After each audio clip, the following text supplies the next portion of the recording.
Vamos a continuar hablando de joyas, en este caso de joyas escritas, porque el escritor zamorano Tomás Sánchez Santiago ha presentado recientemente el libro Delicada Deli, 6 textos sobre la obra y la personalidad de Deli Tejero, la pintora toresana. Para hablar de su libro nos acompaña ya esta tarde vía Zoom Tomás. Hola, muy buenas tardes, Tomás, ¿qué tal? Hola, buenas tardes. Muy bien, aquí estamos. Muy bien, bueno, por lo primero que queríamos conocer un poquito más sobre esa obra Delicada Deli. Cuéntanos qué nos encontramos en este libro. Bueno, el libro es una reunión de las varias intervenciones escritas o no escritas que yo he podido hacer sobre Deli Tejero.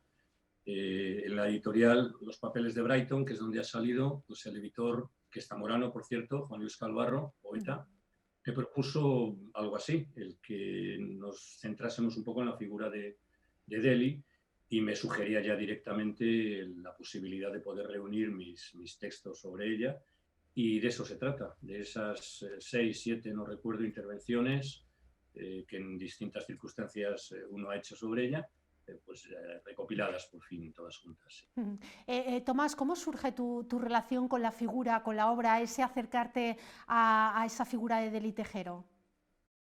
Bueno, esto ya lo he contado muchas veces y lo cuento también ahí, sí. Fue como tantas cosas en la vida un encontronazo feliz, claro. Yo estaba haciendo un trabajo sobre la presencia de la vanguardia en Zamora, en un encargo que me habían hecho, y de pronto, pues trabajando en una hemeroteca, buscando y, en fin, documentándome, aparece el nombre de Deli Tejero. Recuerdo que era un libro sobre la residencia de señoritas, la residencia de estudiantes, pero en su versión femenina en Madrid, y apareció ese nombre. Y ese nombre a mí me llevó a toro inmediatamente. Yo me acordaba de una plaza que se llamaba así, o de una calle, ¿no? Y bueno, entré un poco por casualidad, porque claro, tuve que hablar de Deli en aquel ensayo sobre la vanguardia, y supuse que iba a quedar así, que no iba a pasar de ahí, pero me llamó tanto la atención la obra y después la personalidad de Deli Tejero, que quise indagar más ya por curiosidad personal. Y entonces pues me acerqué a la familia, los conocí, ya me hablaron de Deli, y a partir de ahí, de manera insospechada, yo diría, pues mi interés fue creciendo, y Deli, yo creo que también ha influido el hecho de que la figura de Deli Tejero no está suficientemente valorada, aunque está de manera creciente ahora en exposiciones, en referencias, en tesis, en todo esto, pero tengo la sensación de que hace falta que tenga más alcance, el alcance que se merece, no solo su obra, sino también su personalidad. Y bueno, uno ha hecho lo que ha podido, claro. Sí. Ajá. Estoy completamente de acuerdo con ese. Falta todavía conocer mucho sobre la obra de Deli. Es verdad que en la provincia, bueno, se están intentando en los últimos años realizar distintas exposiciones, pero nos falta mucho. Yo creo que hace falta todavía esa gran apuesta porque nos acerquemos a la figura y a la obra, que todos conozcamos un poco más a Deli Tejero. Nos falta en esta provincia.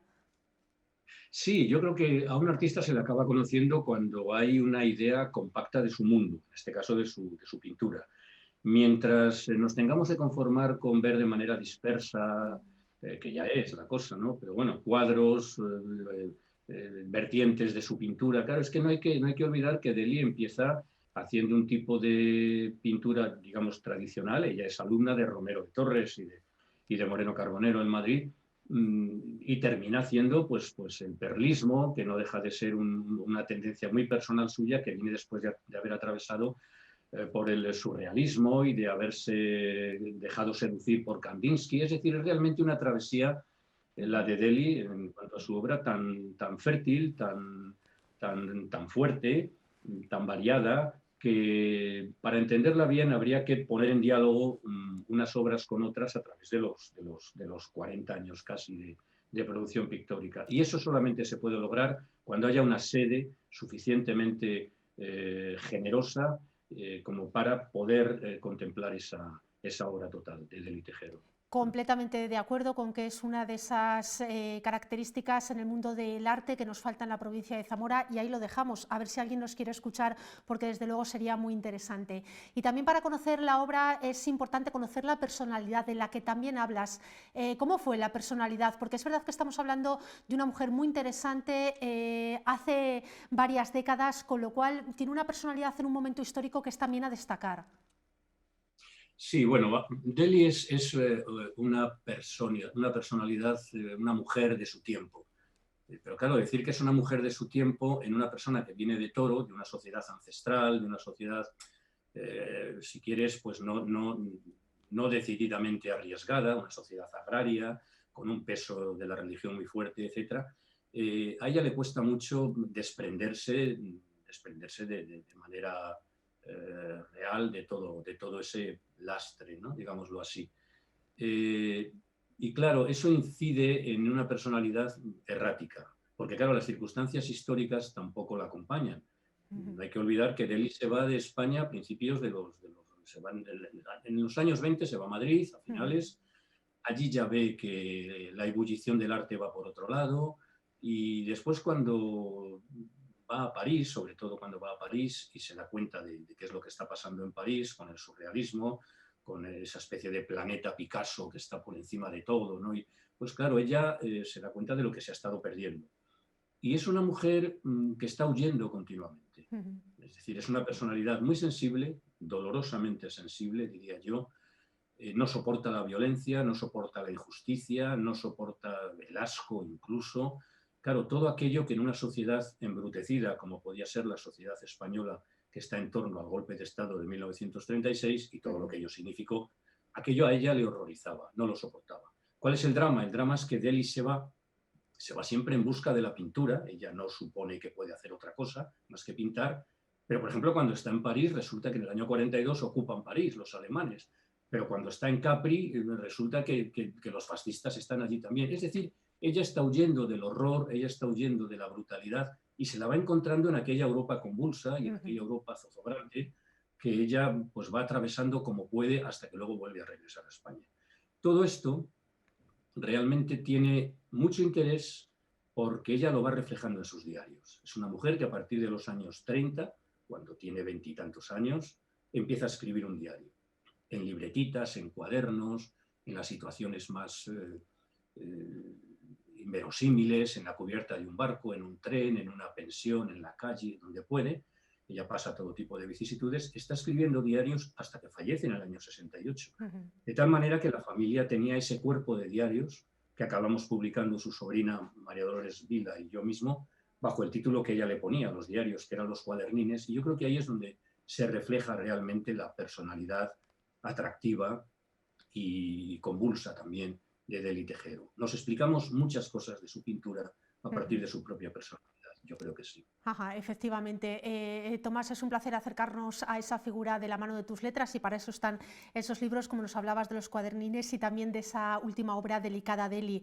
Aparte de eso, también recientemente te hemos leído en Cuentos Pendientes esa recopilación de 43 cuentos de distintos autores de Castilla y León, varios de ellos de Zamora, de los que hemos hablado y con los que hemos hablado en este programa, y aprovechamos que también pasabas hoy por aquí para preguntarte un poco cómo fue esa colaboración y la obra o el cuento seleccionado para participar en esa antología de los cuentos de Castilla y León. Bueno, pues fue naturalmente una invitación del coordinador de la colección y del editor, y claro, es un honor para uno el que se fijen entre tantos narradores de fuste como hay ahí, ¿no? A mí me hizo especial ilusión porque toda antología no deja de ser una prueba subjetiva, claro, porque es a juicio de un coordinador, de un editor, pero una prueba de que no se ha perdido la estela, en este caso la estela narrativa. Es decir, de vez en cuando alguien dice, bueno, se sigue escribiendo en este caso en Castilla y León, y hay que demostrar que sí o que no. Y estas antologías son como pruebas de toque que yo creo que muestran que se sigue escribiendo. Puede escribirse bien, puede escribirse mal, pero ahí están. En este sentido, claro, verás, yo formo ya parte de la primera línea, es decir, yo soy ya una especie de pequeño dinosaurio, por edad digo, que estoy No ahí, tanto, no pues tanto. junto a mis colegas, los que ya hemos cumplido los 60. Pero claro, lo que me hace ilusión es que miras hacia atrás y ves jóvenes narradores y narradoras, nacidos incluso algunos en los 80, que yo creo que lo que hacen es dejarnos tranquilos a la tribu, digámoslo así, a la tribu literaria. Ellos siguen empuñando la antorcha y siguen siendo narradores que tienen algo que contar y que lo cuentan bien. En ese sentido, yo me he alegrado mucho de poder estar ahí, lo he considerado, claro, como un honor también para mí, sí. ¿Y de qué trata En cuanto no pasa me nada. hablabas, perdona, del relato, bueno, el ¿De relato, qué trata el relato? Que en este caso, no sé si ha sido seleccionado directamente por usted, si le dieron libertad para elegir el que quisiera. sí, sí, y yo elegí un relato que me habían dicho que estuviera ya editado, a ser posible. Y bueno, elegí un relato donde aparece señales de mi pequeño mundo, ¿no? De la calle de Feria, Ujú. de mi mundo familiar. Es un relato que se llama El Primo Bolívar y que ya había publicado anteriormente en otra especie de antología. Y bueno, yo me sentía cómodo con esa narración y no lo pensé más. Muy bien, Tomás, no sé si podemos preguntarle en qué está trabajando actualmente, cuándo vamos a volver a ver de cerca, cuando podamos verlo más de cerca, una nueva presentación de un libro de Tomás Sánchez Santiago. Bueno, uno da muchos tiros al aire siempre, es decir, no hay, por lo menos en mi parte, no hay un comportamiento previsible a la hora de escribir. Digamos que el horno siempre está encendido Ujú. y que uno está cocinando, ¿no? No sabe muy bien qué y no sabe muy bien hasta dónde, pero siempre tienes entre las manos pues, el mundo volátil y a la vez necesario para mí de las palabras, ¿no? Que son las que me ponen en relación con el mundo. Yo si no, no entendería la existencia de otra manera, pero no puedo ser más concreto porque no lo sé, sinceramente. Esta época compleja que estamos viviendo, ese confinamiento, estos meses tan convulsos con el COVID, incluso de soledad en muchos casos, en su caso concreto, ¿le ha ayudado para escribir más? En cierta manera hay algunos autores que nos han dicho, pues a mí se me ha complicado y no he podido, y hay otras personas que nos han dicho, pues sí, el encierro me ha servido para escribir más, no sé cuál es su caso. Bueno, hay un poco ahí de Dr. Jekyll y Mr. Hyde, es decir, hay dos maneras distintas de encarar eso. En mi caso, realmente la gente te dice a veces de una manera un tanto ingenua, bueno, ahora tienes tiempo, ¿no? Es como si el hecho de tener tiempo significara que tú puedes escribir, y esto va por otro lado. No hace falta tiempo, hacen falta más cosas, ¿no?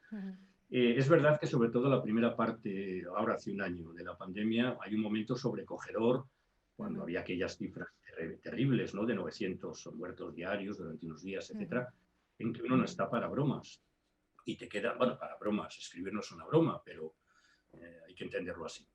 Y realmente uno se queda un poco bloqueado, un poco pendiente de otra realidad, que es la que está ahí de manera inmediata y de manera acechante incluso, ¿no? Pero bueno, con el tiempo yo creo que todo artista, todo creador, todo escritor, en fin, yo diría que toda persona, ¿no? Acaba asimilando lo que está sucediendo, por dramático que sea, y acaba llevándolo a su terreno. En mi caso sería el terreno de las palabras. Lo que ocurre es que eso nunca tiene por qué ser de una manera inmediata ni de una manera consecutiva con el propio fenómeno que lo propicia, ¿no? Hay algo ahí, una atmósfera que queda, y sin duda antes o después esa atmósfera tiene que acabar desembocando, en mi caso, en algún escrito, pero tampoco hay nada concreto. De acuerdo, Tomás, pues estaremos pendientes y pendientes especialmente de leer sus próximos escritos. Muchas gracias especialmente por habernos acercado a esa figura de Dely Tejero y que quede esa idea final yo creo, de la necesidad que tiene esta tierra, esta provincia, pero en general en Castilla y León y en todo el país de acercarnos un poco más a esa figura, a ver si es posible una gran exposición, un gran trabajo en torno a la figura de Dely Tejero. Gracias, Tomás, por acercarnos a su figura esta tarde. Gracias a vosotros. Muy Buenas buenas tardes. tardes. Bueno, y nosotros vamos a continuar, ya lo saben, que en torno a las 5 de la tarde nos vamos a ir hasta campo y provincia. Hacemos un alto para publicidad y enseguida continuamos con estos temas.